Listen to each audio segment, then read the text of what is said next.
क्या आप जानते हैं भारत की इकोनॉमी दुनिया की बाकी इकोनॉमी से अलग क्यों है? जहां कई देश एक ही मॉडल पर चलते हैं, वहीं भारत की इकोनॉमी अपनी अलग पहचान बनाए हुए है। क्या आपने कभी सोचा यह इकोनॉमिक मॉडल क्यों स्पेशल है और ये फ्यूचर में कैसे पूरी दुनिया को इम्पैक्ट करने वाली है?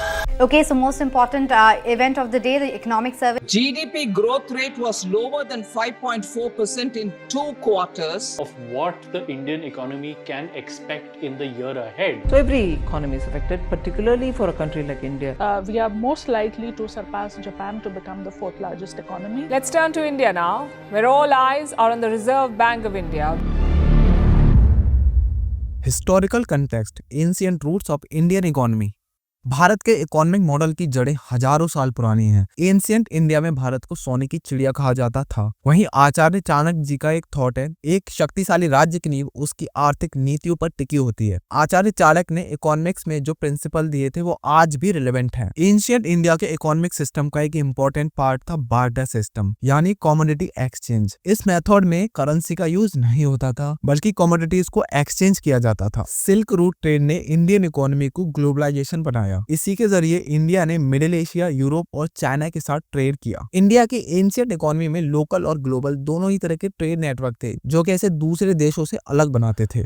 Diversity in economic models. Indian economy एक मिक्स्ड इकोनॉमी है, जहां ट्रेडिशनल और मॉडर्नाइजेशन का बैलेंस है। इंडिया का इकोनॉमिक स्ट्रक्चर स्पेशली उन देशों से अलग है जो केवल कैपिटलिज्म और सोशलिज्म पर बेस्ड है। Economic liberalisation. 1991 के इकोनॉमिक रिफॉर्म्स ने इंडिया को ग्लोबल मार्केट से जोड़ा। आज इंडिया एक डेवलप्ड मार्केट बन चुका है। इंडिया में माइक्रो, स्मॉल और मीडियम एंटरप्राइजेस MSMEs का एक इम्पोर्टेंट रोल है। ये स्मॉल बिजनेसेस इंडियन इकोनॉमी का अप्रोक्स 30% पार्ट है। अगर कंपेयर करें अदर कंट्रीज से, तो इंडिया में गवर्नमेंट स्कीम्स जैसे मनरेगा और हेल्थ इंश्योरेंस जैसे मॉडल खासकर पुअर और मिडिल क्लास के लिए बनाए गए हैं।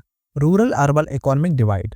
इंडिया में रूरल और अर्बन इकोनॉमी का एक डीप कनेक्शन है। अर्बन में IT और सर्विस सेक्टर की कंपनियां ग्रो कर रही हैं। दूसरी तरफ रूरल इकोनॉमी में मोस्टली पॉपुलेशन आज भी एग्रीकल्चर पर डिपेंड है। Agricultures contribution. अगर बात करें एग्रीकल्चर की, तो 65% से भी ज्यादा पॉपुलेशन आज इंडिया में एग्रीकल्चर सेक्टर पर डिपेंड है। अर्बन एरिया में IT कंपनीज की वजह से टेक्नोलॉजी डेवलप हो रही है। रूरल इंडिया में स्मॉल बिजनेसेस और ट्रेडिशनल बिजनेसेस का एसेंशियल कंट्रीब्यूशन है। इन बिजनेसेस की economic stability Indian economic system का एक इंटीग्रल पार्ट है।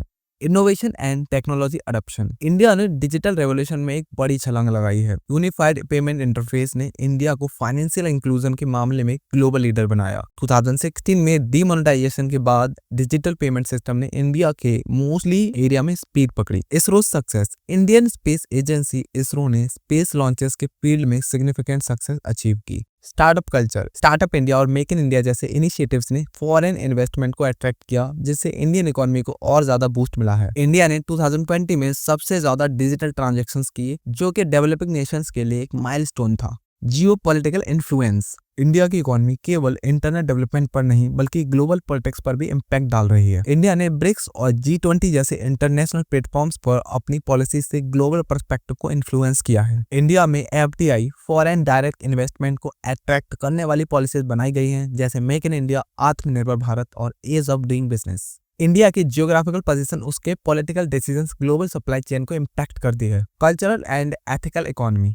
इंडियन इकोनॉमी केवल इकोनॉमिक पैरामीटर्स तक लिमिटेड नहीं है, बल्कि यह कल्चरल और एथिकल वैल्यूज से भी जुड़ी हुई है। इंडियन कंपनीज CSR यानी कि कॉर्पोरेट सोशल रेस्पॉन्सिबिलिटी के अंडर सोशल वेलफेयर प्रोग्राम्स पर सिग्निफिकेंट इन्वेस्टमेंट करती रहती हैं। इंडियन कल्चर में रिलीजियस और एथिकल वैल्यूज को इकोनॉमिक डिसीजंस में शामिल किया जाता है। एग्जाम्पल के लिए होर्डिंग के अगेंस्ट पॉलिसी और ग्रीड पर रेस्ट्रिक्शंस। इंडिया में कई सोशल एंटरप्राइजेस हैं जो डेवलपमेंट के साथ साथ सोशल वेलफेयर के लिए काम करते हैं। कंक्लूजन। इंडियन इकोनॉमी डिफरेंट है, क्योंकि यह केवल वेल्थ जनरेशन के सिस्टम पर नहीं, बल्कि यह हमारी सिविलाइजेशन, कल्चर और आइडियोलॉजी का रिफ्लेक्शन है। चाहे चाणक्य हो या आज का डिजिटल इंडिया, इंडिया ने हमेशा दुनिया को यह दिखाया है कि इकोनॉमिक ग्रोथ कैसे ह्यूमैनिटी और एथिक्स के साथ अचीव की जा सकती है। यही कारण है कि इंडिया की इकोनॉमी यूनिक है और आने वाले समय में यह और भी ज्यादा इंपॉर्टेंट रोल निभाने वाली है। अगर आप जानना चाहते हैं कि इंडिया की इकोनॉमी आने वाले सालों में कैसे ट्रांसफॉर्म होने वाली है, तो इस चैनल को सब्सक्राइब करना ना भूलें एंड कमेंट में अपना फीडबैक जरूर दें। So finally be happy, keep studying and our country progress a lot.